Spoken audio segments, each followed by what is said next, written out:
ॐ अग्ने तनुरसि विष्णवे त्वा सोमस्य तनुरसि विष्णवे त्वा तिथेरातिथ्यमसि विष्णवे त्वा श्येनाय त्वा सोमभृते विष्णवे त्वाग्नये त्वा राजस्पोषदे विष्णवे त्वा ॐ अग्ने जनित्रमसि वृष्णौस्थ ऊर्व्यस्यायुरसि पुरवासि गायत्रेण त्वा छन्दसा मन्थामित्रैष्टुभेन छन्दसा मन्थामि जागतेन त्वा छन्दसा मन्थामि ॐ भवतन्नः समनसौ सचेतसा वरेपसौ मायज्यं हिंसिष्टं मायज्यपतिं जातवेदसौ शिवौ भवतमद्य नः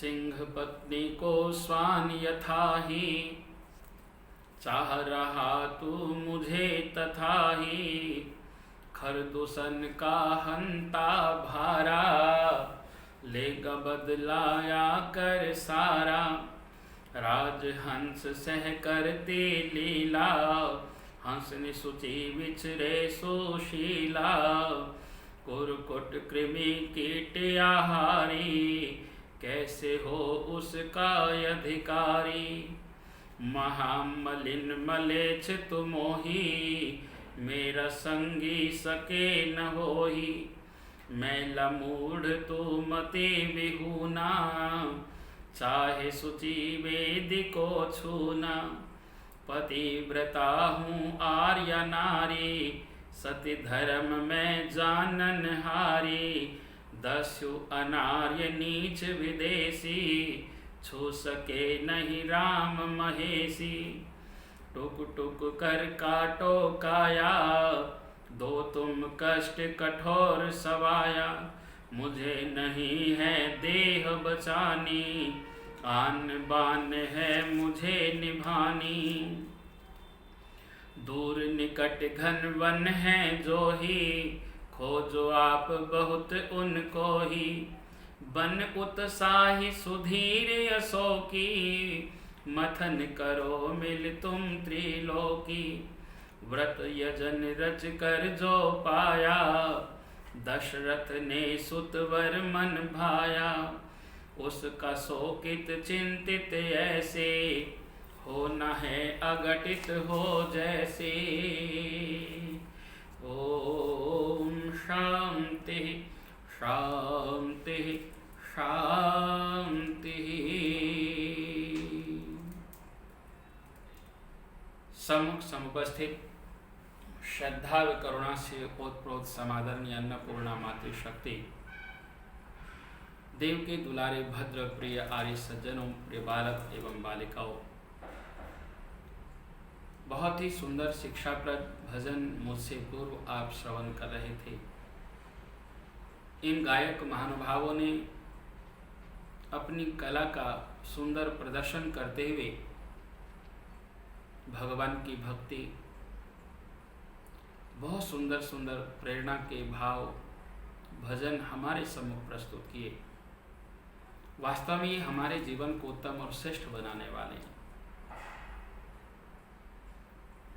जीवन में उत्तमता श्रेष्ठता के लिए हमें भजन जरूर करना चाहिए। सुमिरन से हमारा मन सुकून पाता है। आओ इस सुख सुकून की पावन सत्संग की वेला में पूर्व प्रकरण में चलते हैं, जहां हम श्री राम कथा का श्रवण कर रहे हैं, जिसमें युद्ध प्रारंभ हो गया है। रामचरितमानस का ये लंका कांड है।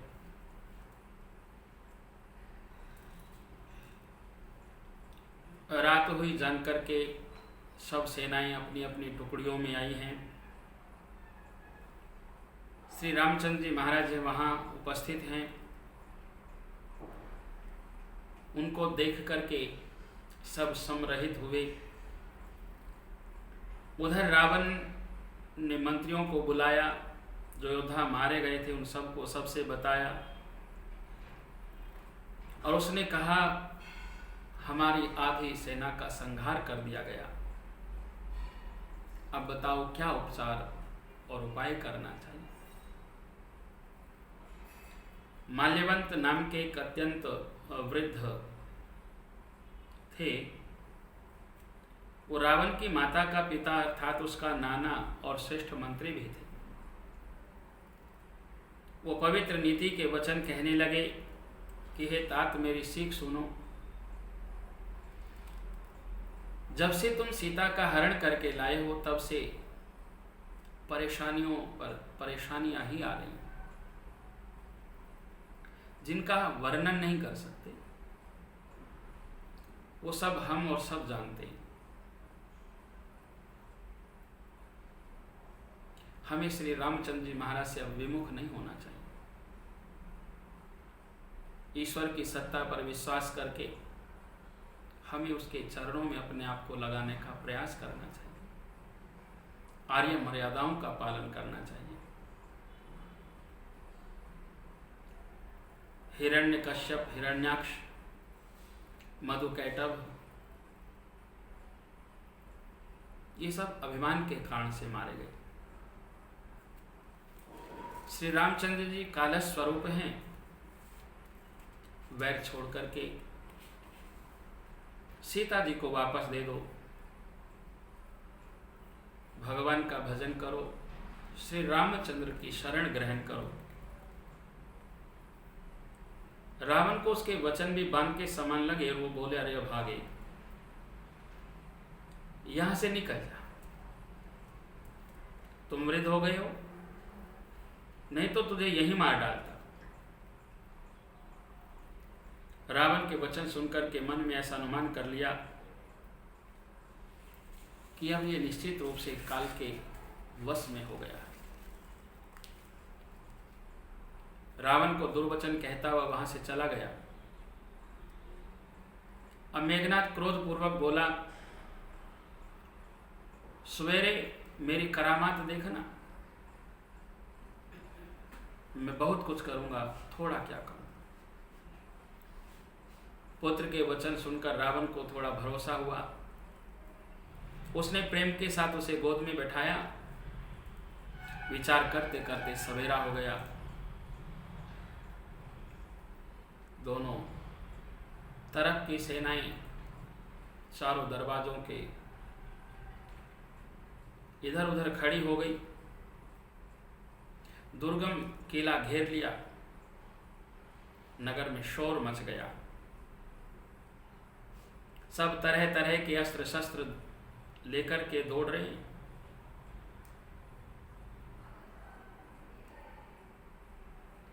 मेघनाथ ने कानों से ऐसा सुना कि श्री रामचंद्र जी के सैनिकों ने किले को घेर लिया है। तब वीर किले से उतरा और डंका बजा करके उनके सामने चला। मेघनाथ ने पुकार करके कहा, समस्त लोकों में प्रसिद्ध धनुर्धर कौशलाधीश दोनों भाई कहाँ हैं? नन्नील, द्विविश, सुग्रीव, बल की सीमा अंगद और हनुमान कहाँ हैं? भाई से द्रोह करने वाला विभीषण कहाँ है? आज मैं सबको और उस दुष्ट को तो हठ पूर्वक मारूंगा। ऐसा कहकर उसने धनुष पर कठिन बाणों का संधान किया और अत्यंत क्रोध करके उसे कान तक खींचा। वो बाणों पर बाण छोड़ता चला जा रहा था। श्री रामचंद्र जी के सैनिक इधर उधर भागने लगे। रणभूमि में एक बार तो हाहाकार मच गया। अनेकों अनेकों बाण चलते रहे। सारी सेना व्याकुल देख करके पवन पुत्र हनुमान जी क्रोध करके दौड़े। उन्होंने बड़ा भारी अस्त्र चलाया, क्रोध से मेघनाथ पर छोड़ा। मेघनाथ टेक्निक से ऊपर उठा। रथ सारथी घोड़े मेघनाथ के नष्ट हुए। हनुमान जी उसे बार बार ललकारते हैं पर वो निकट नहीं आता। क्योंकि वो उनके बल के मर्म को जानता है। मेघनाथ श्री राम जी के पास गए, उसने अनेकों प्रकार के दुर्वचनों का प्रयोग किया, फिर अस्त्र शस्त्र सब हथियार चलाए, श्री रामचंद्र जी ने सबको काट दिया। श्री रामचंद्र जी का सामर्थ्य देख करके वो मूर्ख लज्जित हुआ, अनेकों प्रकार की माया छल करने लगा।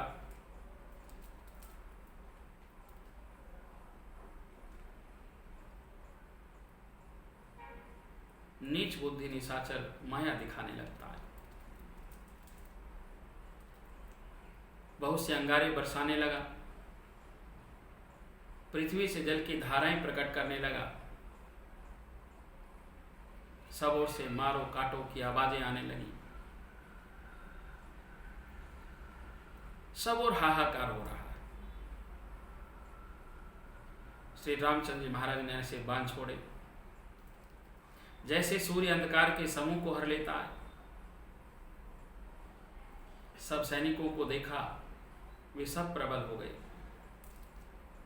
रण में रुकने पर भी वो रुकते नहीं थे। श्री रामचंद्र जी से आज्ञा पाकर के अंगद आदि वानरों के साथ हाथों में धनुष बांध लिए श्री लक्ष्मण जी क्रुद्ध होकर के चले। हिमाचल पर्वत के समान उज्जवल शरीर को ललाई लिए हुए, इधर रावण ने भी बड़े बड़े योद्धा भेजे, उनको अस्त्र शस्त्र लेकर के दौड़े। इधर और उधर दोनों ओर से जय की इच्छा बड़ी प्रबल थी। घूसो लातों से मारते, दांतों से काटते हैं, मारो मारो पकड़ो पकड़ो, पकड़कर मार दो, सिर तोड़ दो, भुजाएं पकड़कर उखाड़ दो। जहां तहां सब दौड़ रहे हैं, एक दूसरे को मार रहे हैं, जगह जगह खून के गड्ढे भर गए, धूल उड़ उड़ करके पड़ रही है। घायल भी शोभित हैं जैसे फूले हुए पलाश के पेड़। लक्ष्मण और मेघनाथ दोनों योद्धा अत्यंत क्रोध करके एक दूसरे से भिड़ते हैं, एक दूसरे को कोई किसी को जीत नहीं सकता। राक्षस छल बल माया अनीति अधर्म करता है। तब लक्ष्मण जी क्रोधित हुए और उन्होंने तुरंत उसके रथ को तोड़ डाला, सारथी के टुकड़े टुकड़े कर दिए। लक्ष्मण जी अनेक प्रकार के प्रहार करने लगे, राक्षस के प्राण मात्र शेष रह गए। रावण पुत्र मेघनाथ ने मन में अनुमान किया, अब प्राणों पर संकट आ बना। तब उसने वीर घाती निशक्ति चलाई। वो तेजपूर्ण शक्ति लक्ष्मण जी की छाती में लगी, शक्ति के लगने से उन्हें मानो मूर्छा आ गई। तब मेघनाथ भय छोड़कर उनके पास चला गया। मेघनाथ के समान अगणित योद्धा उन्हें उठा रहे हैं, लक्ष्मण जी उनसे कैसे उठते। क्रोध की अग्नि 14 भुवनों को तुरंत ही जला डालती है। क्या देवता क्या मनुष्य समस्त चराचर जीव जिनकी सेवा करते हैं, भगवान का ये बनाया हुआ संसार है। भगवान की लीला को कौन जानता है। संध्या होने पर दोनों ओर की सेनाएं लौट पड़ी। सेनापति अपनी अपनी सेनाओं को संभालने लगे। श्री रामचंद्र जी महाराज ने पूछा, लक्ष्मण कहाँ हैं? तब तक हनुमान जी के साथ उन्हें ले आए। छोटे भाई की दशा देख करके श्री रामचंद्र जी महाराज ने दुख माना। तब जामवंत जी ने बताया, लंका में सुषेण नाम का वैद्य रहता है, उसे ले आने के लिए किसको भेजा जाए। हनुमान जी ने इस बात को स्वीकार किया, सुषेण वैद्य को लेकर के आ गए। सुषेण वैद्य ने औषध का नाम बताया, पवन पुत्र औषधि लेने जाओ। श्री राम जी के चरण कमलों में हृदय में रख करके पवन पुत्र हनुमान जी अपना बल बखान करके चले हैं। उधर गुप्तचर ने रावण को सारी बातें बताई। रावण कालनेमी के घर आया, रावण ने सारा मर्म बताया। कालनेमी ने सुना, बार बार सिर पीटा, खेद प्रकट किया। उसने कहा, तुम्हारे देखते देखते जिसने नगर जला डाला उसका मार्ग कौन रोक सकता है। अब तो भगवान ही कल्याण करे तो करे। हे नाथ, बातों को छोड़ो, भेदभाव ममता रूपी मूढ़ता को त्याग दो। महामोह रूपी रात्रि में सो रहे हो सो जाग उठो। जो काल रूपी सर्प भी भक्षक है, वही स्वप्न में भी रण में जीता जा सकता है। रावण को कालनेमी की बात पर बड़ा दुख हुआ। तब मन में विचार किया है, रावण मुझे मार डालेगा, इससे अच्छा है किसी प्रभु भक्त के हाथों से मरूं। माया रची, तालाब, मंदिर, सुंदर बाग रचाए गए। हनुमान जी ने आश्रम देख करके सोचा, जल इत्यादि पी लूं, थकावट दूर करूं, मुनि का आशीर्वाद लूं। कपट मुनि का वेश बनाए जो कालने में वहां विराजमान था। वो अपनी माया से मायापति के दूत को मोहित करना चाहता। मारुति नंदन हनुमान जी ने उसके पास जाकर के मस्तक नवाया, श्री रामचंद्र जी के गुणों की कथा कही और वो बोला, रावण और राम में महान युद्ध हो रहा है, श्री रामचंद्र जी जीतेंगे, इसमें संदेह नहीं है। मैं यहाँ रहता हुआ देख रहा हूँ। ज्ञान दृष्टि का बहुत बड़ा बल है। हनुमान जी ने उससे जल मांगा तो उसने कमंडलू दे दिया। हनुमान जी ने कहा, थोड़े जल से मैं तृप्त नहीं हुआ। तब वो बोला, तालाब में स्नान करके तुरंत लौट आओ तो मैं तुम्हें दीक्षा दूं, जिससे तुम ज्ञान प्राप्त करो। तालाब में प्रवेश करते मगरी ने अकुलाकर उस समय हनुमान जी का पैर पकड़ा। हनुमान जी ने उसे मार डाला। अब उसने कहा है, मैं पाप रहित हूं। हे तात, श्रेष्ठ मुनि का शाप समाप्त हुआ। मैं मुनि नहीं, घोर निशाचर है, मेरा वचन सत्य है। ऐसा कहकर जो वो हनुमान जी के पास पहुंचे, हनुमान जी ने कहा कि गुरु दक्षिणा ले लीजिए, फिर मुझे मंत्र देना। हनुमान जी ने सिर को मुंह से लपेट करके पछाड़ दिया। मरते समय उसने राक्षसी शरीर प्रकट किया। अब हनुमान जी ने उसको प्राण छोड़ते हुए देखा और वहां से चल पड़े। हनुमान जी ने एकदम से पर्वत को उखाड़ा, बहुत सारी जड़ी बूटियों को इकट्ठा किया, वापस दौड़ चले। रातों रात का ये सफर तय किया। बहुत सारी बातों का विधान ईश्वर ही जानता है। हनुमान जी संजीवनी बूटी लेकर के लौटे हैं। श्री रामचंद्र जी की खेमे में बड़ी प्रसन्नता उत्पन्न हुई है। आगे की कथा को फिर आप सुनिएगा। आज इतना ही। ओम शांति शांति।